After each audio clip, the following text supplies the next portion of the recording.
Welcome to Leap Listens. I'm Sarah McGregor.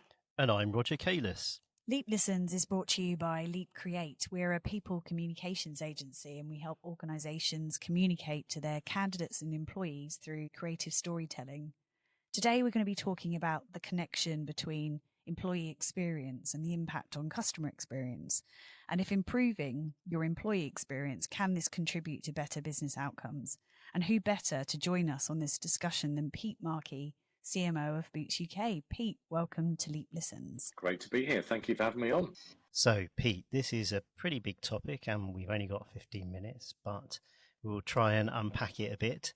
So, what are your thoughts on the link between engaged employees and the customer experience?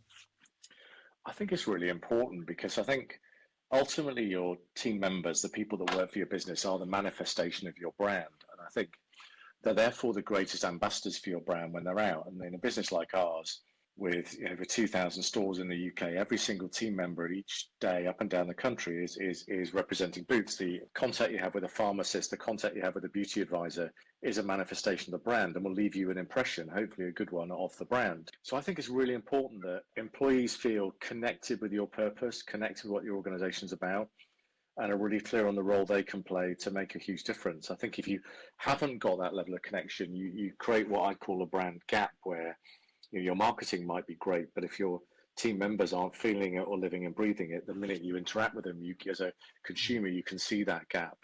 There's a brilliant interbrand model that says the brands that best live their purpose and the ones that are the most profitable live it through four lenses. One is communication, one is environment and channels, the other is products and services, but the fourth one, they're in no particular order, is people and culture. And they'd argue that unless your people are aligned, unless your people are helping you deliver your brand promise, you can have amazing advertising and a great website, but your people really matter, and the role of your people is vital to really making your brand purpose real and ultimately delivering growth.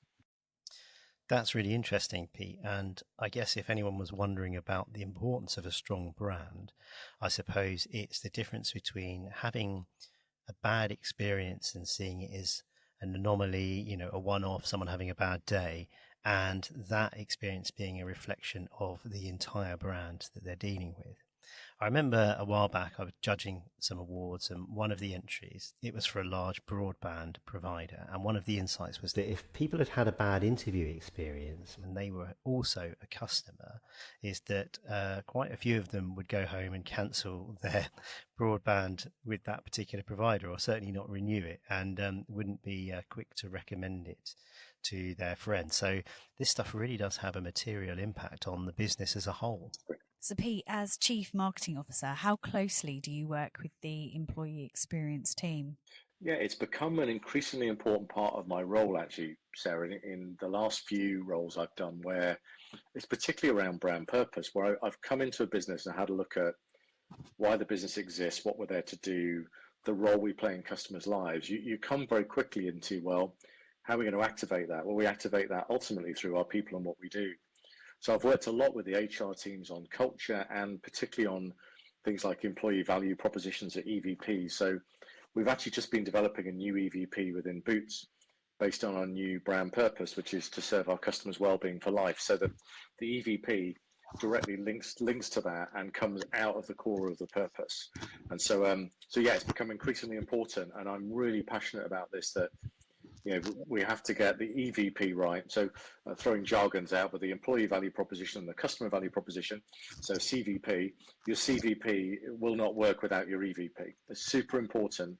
Employees are engaged to deliver on your purpose and your ambition. I think in our very first podcast, we touched on this and about how it's difficult these days to uncouple the employee experience with the consumer experience, because everything's just much more transparent these days. If you want to find out what it's like to work somewhere, then that information is kind of readily to hand, and you don't just accept the sort of broadcast version of what an organization might tell you what it's like. Well, I think you're right. And also that, take a purpose like ours, which is we serve your well-being for life, then the important bit for us is that customers don't just feel that, but employees feel that. So team members feel that as well. So it is real to them. because then it's truly authentic, isn't it? So I'm experiencing the purpose for myself. I see the company live its values in me, through me, but also then I feel more confident to take that out, communicate it, and make it real, because it is real to me. So yes, it's a powerful link. Yeah, it's great to hear marketing and the employer branding team working so closely together. I mean, years ago it was HR playing at marketing and the two teams working so separately, but it's great to see them much more closely aligned. It's a really important point, Sarah, because I think the danger otherwise is marketing also can live in its own silo, which is, we're here creating campaigns, and making advertising. And actually the best marketing teams I've been involved with are ones where they have a proper role in helping the business, drive the business forward, drive growth, drive strategy, and they're just curious and take a real interest in every part of the business. And I think without it, you're right, I just don't think businesses can succeed if these functions stay in these sort of silos. I think the more you can break down the walls between teams, and I think COVID's helped with that in a lot of businesses, just broken down walls, broken down silos, where teams are having to collaborate now more than ever, which I'm confident is a good thing. Well, I certainly think it is, and I think we've seen both sides in our career where marketing do see it as HR playing at advertising, and you could ask them for the employee brand guidelines, and it's kind of, well, what are those? Here's just the corporate ones. But equally, we've seen where these teams like yours are really aligned and they understand the value in the connections between those two departments. So as a leader, Pete, how do you retain that camaraderie with your teams in the virtual and hybrid workplace? It's hard, isn't it? I think for me, one of the big things through lockdown and beyond has been just moving beyond what I call transactional catch-ups to ones that are about caring for each other and supporting each other. And I still have to watch myself now where there's so many calls now, virtual calls on Teams or Zoom or whatever we use, where you've got half an hour or 30, 40 minutes, you go straight into the list of let's cover this, this and this. And often some of the niceties of things you do in face-to-face of like, how was your weekend and how are things going? And just those water cooler moments I think you miss out on. So I've consciously, with particularly my lead team, lent into a lot more of creating the space to, I guess, be human again and be real and create space in calls to have those conversations aren't always straight into the agenda.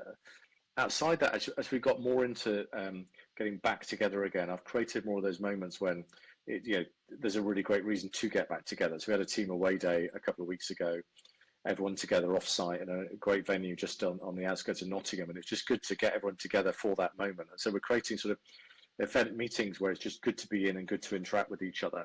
So I'm trying to strike the balance of sort of, keeping close to people, checking everyone is okay, using virtual meetings really well, but being quite deliberate in when we get together for certain meetings. And I think, I had a meeting last week actually on Christmas, already planning Christmas and looking at Christmas creative.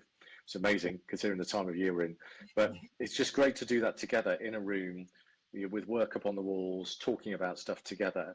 And so I think some of those event meetings are really helping with that. So we're trying to strike that balance. The bit I'm trying to avoid is creating a situation where people come to the office and spend the time in the office sort of sat on Teams calls all day. I want it to be that there's great momentum and energy and really good meetings to come in for that create that different level of engagement. And we're certainly making good progress on that. Oh yeah, no, totally. I think doing these podcasts, we are starting to hear some common themes coming through, and one of them has certainly been about the sort of post-pandemic, those conversations, the importance of those kind of water cooler conversations, the not just heading straight into the meeting and making sure that you make the time to pass the time of day with people as you would before when you people were physically together. So I've got a question here, and it's quite a big question, and hopefully we'll have time to cover it off, but it's just about the purpose and how you embed that purpose and get people to believe it at the ground level. I think like so many of these things, it's fine, isn't it, if you're at that board level and so many sort of missions and visions and values are kind of dreamt up at that level and then cascaded down. But from everything that you've said, the key thing is that employees buy into that. They believe in the purpose. So what are the tactics and the techniques and the ways that you get people to really believe that the purpose is true to them? Yeah, I think the important bit is I guess to make it true, you have to have symbolic actions that are really real and employees, team members can really feel that in their day to day. So we've actually, for the Boots brand purpose, built out that 4-box model I was talking about earlier on the interbrand model. So there's clear actions in communications, there's clear impact in the environment and channels, clear actions in products and services and their actions connected to the EVP, the employee value proposition, and the people and culture section.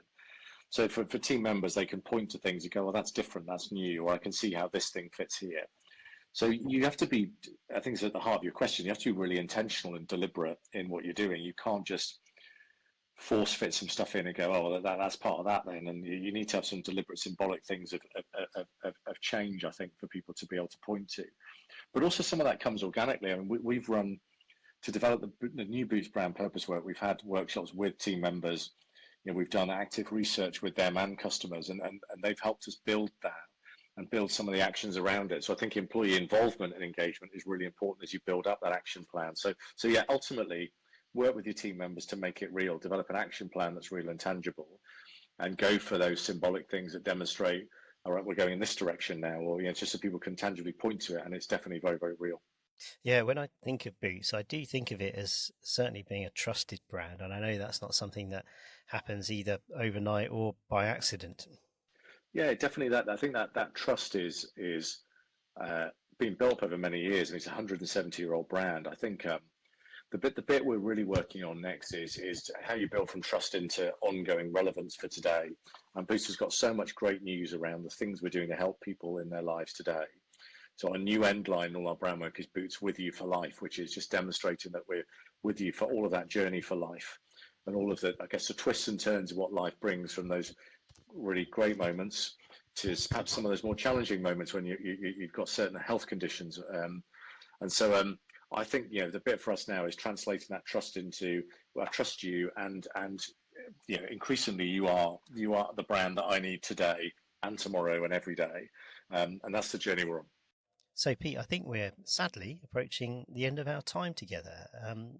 Is there anything that you would like to leave the listeners with finally as a wrap up, or as a bit of advice, possibly even to other marketing managers about the conversation that we've had? I think just to say, if there are people listening from a marketing background, is just be really curious about the business you're in. Reach out beyond the walls of your own team and find out what's going on, particularly in the HR team. Build the connections, build the relationships, network like crazy. Find out what's going on and find out how you can extend the positive influence of what you do to help shape and drive the business. Don't stay fixed within the team you're in. Think beyond the walls of your job description and look to make the wider difference, and be amazed the people you'll meet and the opportunities that you'll come across. Excellent. Yes, it's so refreshing to hear marketing and HR working so closely together, really and also having marketing so invested in the EVP. Thanks, Pete, for joining us. It was a really, really interesting chat. No worries. Thank you. That was really insightful, wasn't it? I think Pete's such a leader, isn't he, in his field? Yes. Yeah, really, really just really knows what he's talking about. Had a lot of great things to say. Yes, and I think it's so important to treat employees, as you do your customers, and that does have a massive impact in the business outcomes and ultimately the bottom line.